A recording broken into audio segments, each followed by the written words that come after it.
आप लोगों को के स्टोन क्लास में स्वागत है। इस चैनल को सब्सक्राइब एंड लाइक करना ना भूलें और बेल आइकॉन का बटन दबा दें। आज आपको प्रतिलेखन संख्या 27 और 28 100 का स्पीड में लिखाएंगे। 10 मिनट का डिक्टेशन रहेगा। पेंसिल कॉपी लेकर तैयार हैं।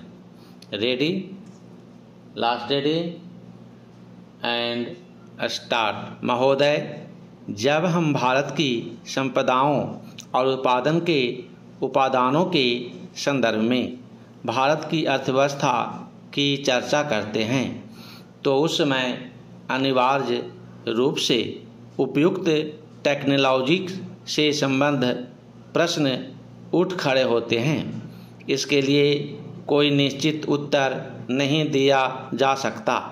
यह तो अलग अलग उद्योग के लिए अलग अलग होगा। कुछ उद्योग अपरिहार्य रूप से पूंजी प्रधान होंगे।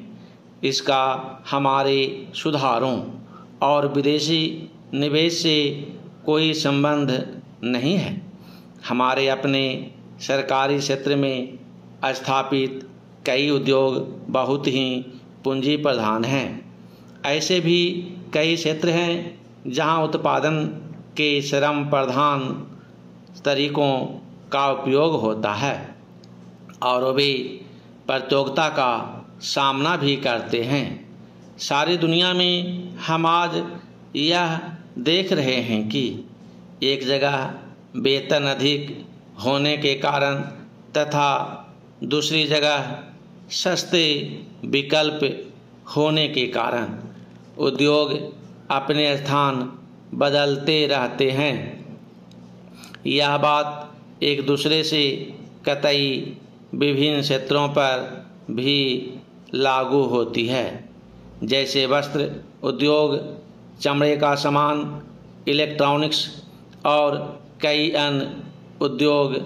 अन्य स्थानों के आकार भारत में जो निवेश किए जा रहे हैं वे ठीक इन्हीं कारणों से किए जाते हैं और ये उद्योग बड़ी मात्रा में रोजगार प्रदान करेंगे।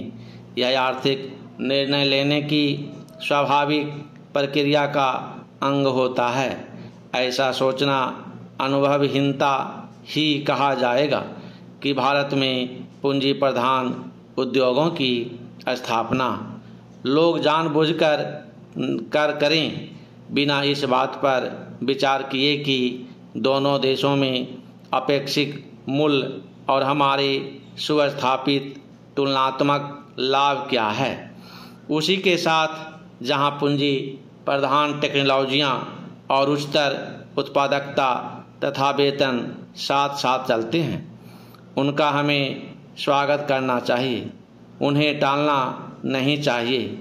अंतिम निर्णय तो बाजार की शक्तियों पर निर्भर करेगा।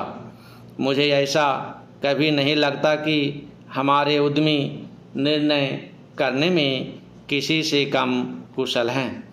तथापि यहाँ पर यह जोर देना अप्रासंगिक नहीं होगा कि टेक्नोलॉजी का चुनाव अत्यंत सावधानीपूर्वक किया जाना चाहिए।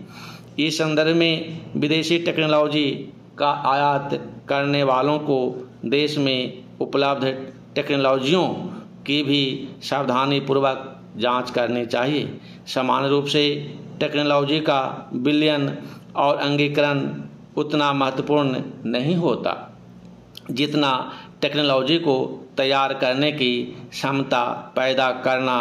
हमारे पास क्षमताएं हैं और इस क्षेत्र में हमें अपनी संपदाओं का इष्टतम उपयोग करना चाहिए। वास्तव में तो अपने ही देश में विकास और अनुसंधान करने का स्थान और कुछ नहीं ले सकता। तभी हम प्रतियोगिताओं का लाभ उठा सकते हैं, विशेषकर उस स्थिति में जब अन्यत्र टेक्नोलॉजी में विकास बड़ी तेज़ी से हो रहा है और उनके पुराने पड़ने की दर भी बहुत ही ज़्यादा है। यह बात पूरी तरह स्वीकार की जाती है कि नियंत्रणों और परिमितों की प्रणाली से ईमानदारी का खात्मा हो जाता है। उदारीकरण प्रक्रिया का तात्पर्य इन नियंत्रणों को समाप्त करना है मुझे यह देखकर सचमुच बहुत खेद होता है कि इस संक्रमण काल में जब हम लाइसेंस राज से उदारीकरण की प्रणाली की ओर बढ़ रहे हैं, संरचनात्मक समायोजन हो रहा है। पैराचीन महोदय, पिछले कुछ वर्षों से पर्यावरण की सुरक्षा के बारे में एक उत्साहजनक जागरूकता देखने को मिल रही है।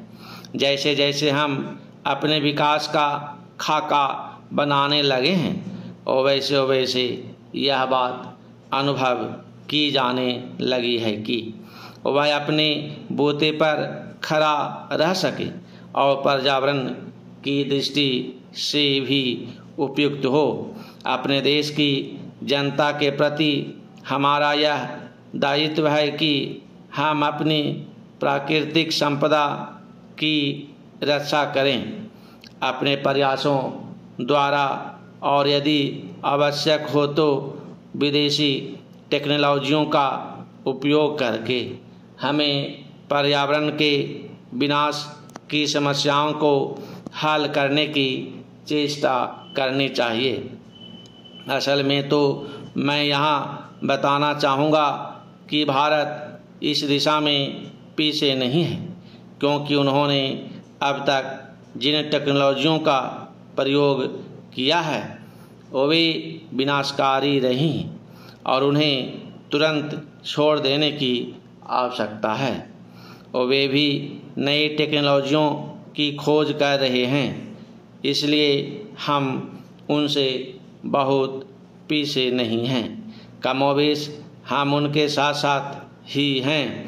इसलिए हम सब के लिए, अन्य देशों के लिए भी और हमारे देश के लिए भी यह संभव होगा कि हम मिलकर समूचे विश्व के लिए, इस पृथ्वी ग्रह के लिए अपना योगदान दें, ताकि मिलजुल कर सहयोग से हम पर्यावरण की रक्षा के उपाय ढूंढ सकें। ब्राज़ील में 2 वर्ष पहले हुए विश्व पर्यावरण शिखर सम्मेलन में जिस कार्यसूची 21 को हमने स्वीकार किया था वह इस बात का अच्छा उदाहरण है, और मुझे विश्वास है कि इस कार्यसूची के अनुसार काम किया जा रहा है। यद्यपि कोई भी काम बिना कठिनाइयों से भरा नहीं होता, विशेषकर जब इसे जटिल विश्व में एक जटिल स्थिति में लागू करना पड़े। परंतु मुझे विश्वास है कि स्थिति आशाजनक है और यह आशा बढ़ती जा रही है, और यहाँ तक विश्व के पर्यावरण के भविष्य का सवाल है, वह पहले जैसा अंधकारमय नहीं है।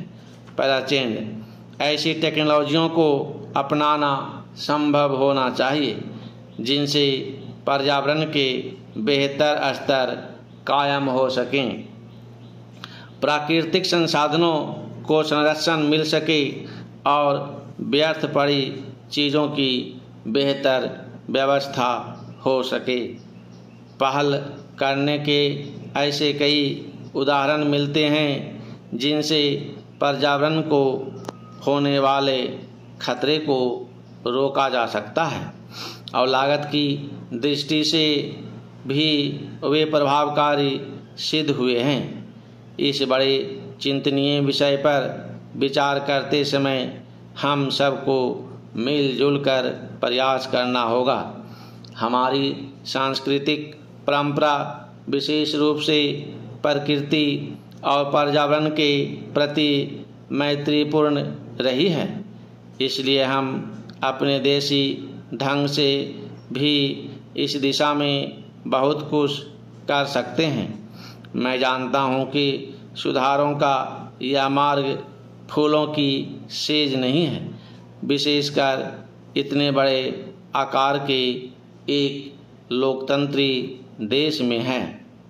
जिस देश में भी इस दिशा में चेष्टा की है। यह उनके लिए बड़ा दुष्कर कार्य सिद्ध हुआ है। मुझे इसके बारे में कोई भ्रम नहीं है और राजनीतिक दृष्टि से भी इस मार्ग का चुनाव करना एक कठिन कार्य था। समाप्त।